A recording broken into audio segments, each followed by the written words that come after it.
Hola a todos chicos. Hoy vamos a hablar de un nuevo tema que mucha gente me ha pedido que tratara y es la síndrome del intestino irritable. Hoy en día desafortunadamente es un problema, un trastorno que afecta a muchísima gente y sobre todo a muchísimas mujeres. Y no obstante todos los estudios científicos que se hayan hecho en el último siglo, todavía no se han individuado las causas reales de este problema. Bueno, ¿por cosas se caracteriza esta síndrome? Por síntomas como hinchazón abdominal, dificultad en digerir, dispepsia, entonces también, por ejemplo, problemas de diarrea, de estreñimiento o un mix de las dos, flautulencia y cólicos abdominales continuos. Y entonces las causas que en estos años se han un poco individuado en manera general son causas muy relacionadas con aspectos psicológicos, aspectos sociales, aspectos de alimentación. Por ejemplo, se ha visto que podrían venir también muchas veces de algunas intolerancias o alergias alimentarias y seguramente algo muy relacionado con el estrés emotivo psicológico. Pero antes de ver cuáles son las causas posibles que pueden desencadenar este tipo de trastorno, vamos a ver cuál es la fisiología, el funcionamiento del intestino grueso en particular, pero del aparato digestivo y gastrointestinal en general. Hay que entender que en el intestino grueso llega la parte líquida de lo que hemos digerido y entonces el intestino grueso se encarga de reabsorber esta agua, iones y minerales que posee este líquido y de crear vitaminas, por ejemplo, vitaminas importantes como la vitamina K y donde están presentes, por ejemplo, muchas bacterias de nuestro intestino, bacterias buenas y bacterias malas también. Y en el intestino grueso, como en el resto del aparato digestivo, hay que entender que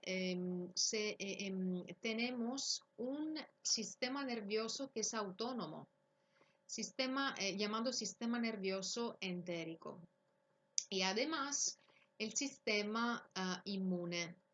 Entonces, los dos juntos, sistema nervioso entérico y sistema inmune, van a desempeñar unos papeles muy importantes para nuestra salud, que son, por ejemplo, regular la permeabilidad intestinal, que entonces regula también nuestra motilidad intestinal, nuestra digestión en general. Luego también, por ejemplo, tener unas células del sistema inmune que distinguen las moléculas, las partículas buenas para nuestro organismo de los agentes patógenos y de las partículas malas.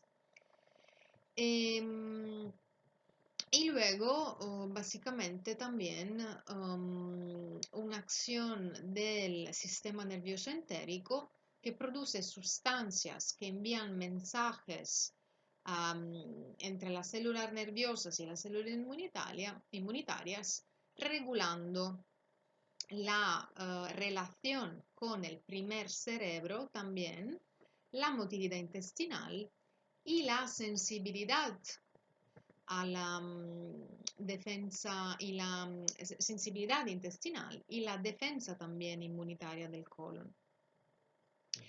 Es muy interesante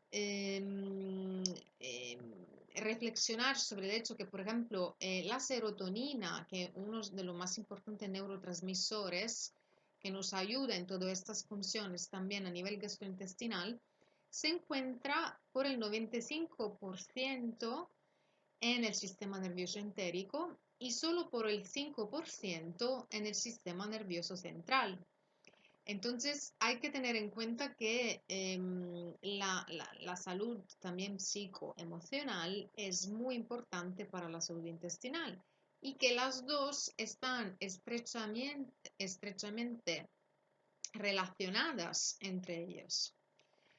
Em, y eso, bueno, nos va a decir que básicamente muchos de los factores desencadenantes vienen también del estrés. Bueno, aparte de esto, ¿cuáles son las otras causas que desencadenan estos síntomas en el sistema, en la síndrome del colon irritable? Seguramente una parte viene de la alimentación.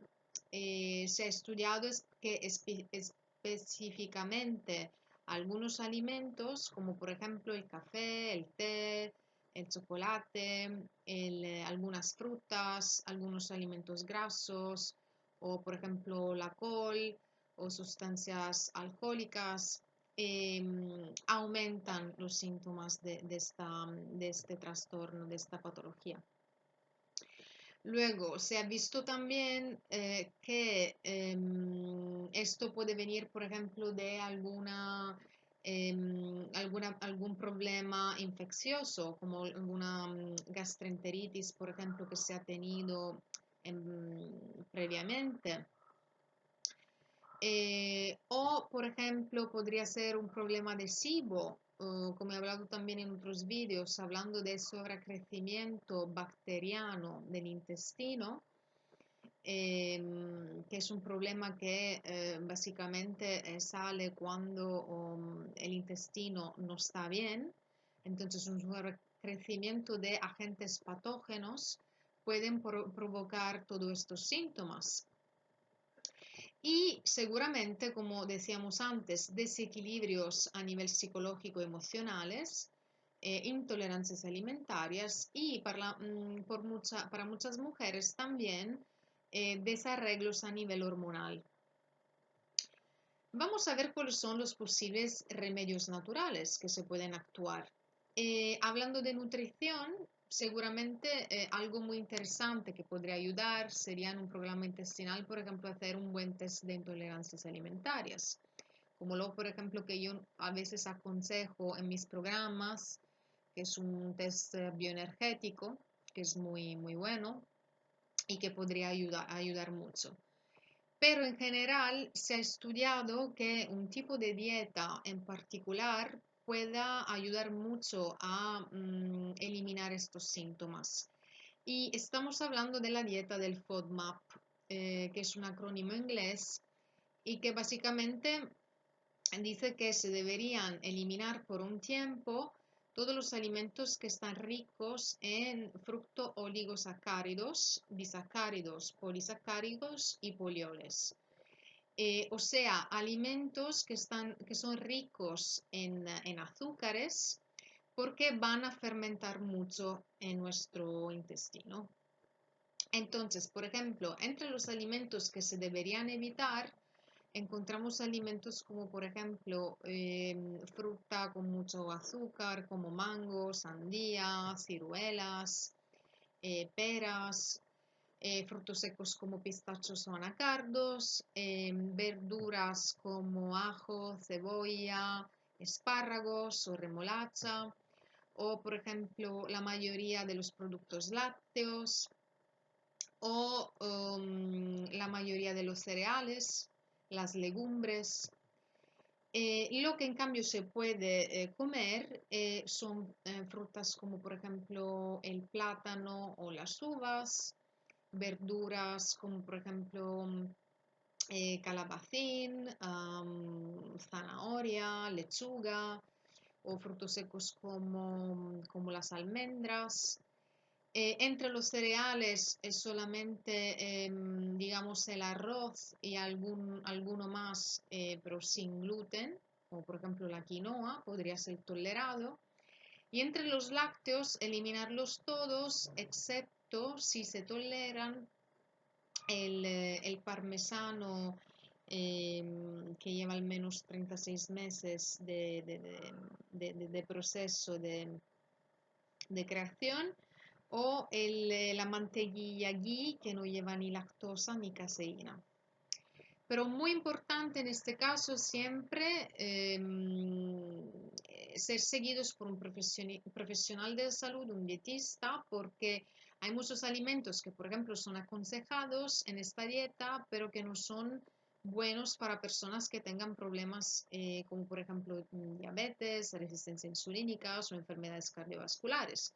Entonces, para no hacer errores nutricionales, siempre ser seguidos por un profesional.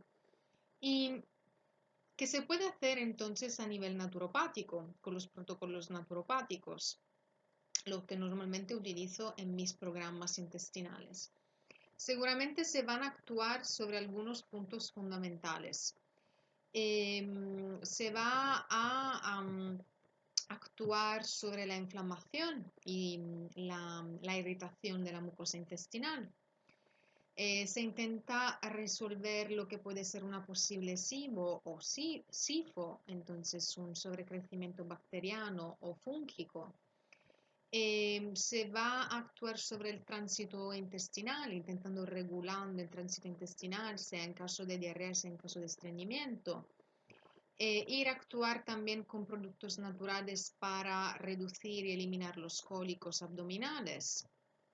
Intentar resanar la posible permeabilidad intestinal, que es una de las causas de este problema, y resolver, por ejemplo, posibles intolerancias. Además, con el utilizo de algunos productos específicos, reducir la irritabilidad nerviosa y el estrés. Algunos ejemplos de remedio natural que se pueden utilizar son, por ejemplo, el psyllium, que se ha visto en muchos estudios que puede ayudar mucho a regular, sea en caso de estreñimiento, sea en caso de diarrea. Hierbas y plantas como la malva, la caléndula, la manzanilla, que ayudan mucho a tratar la irritación de la mucosa. Alimentos, hierbas como por ejemplo la menta, que se ha visto ayudar mucho, por ejemplo, en caso de cólicos abdominales, en particular el óleo esencial de menta piperita. Plantas como el comino, la alcarabea, el caruncarbi o el laurel, el hinojo, que ayudan mucho, por ejemplo, en las digestiones y contra los gases. Y luego productos fitoterápicos o de la terapia ortomolecular que pueden ayudar mucho, por ejemplo, en la regulación hormonal o del sistema nervioso, de las glándulas suprarrenales. Entonces, todo lo que es el aspecto psicoemocional. Entonces, bueno, con esto hoy os he dejado como algo como una reflexión sobre lo que podemos hacer en caso de síndrome del intestino irritable. Y os dejo también en la descripción un estudio científico que habla específicamente de la dieta FODMAP, de la cual os he hablado. Y si pensáis que este vídeo puede ser útil para alguien, podéis compartirlo libremente. Y si os ha gustado el vídeo, os invito a que os escribáis al canal. Y para cualquier comentario, cualquier duda, cualquier pregunta, me podéis escribir en los comentarios aquí abajo. Muchas gracias siempre por escucharme y hasta pronto.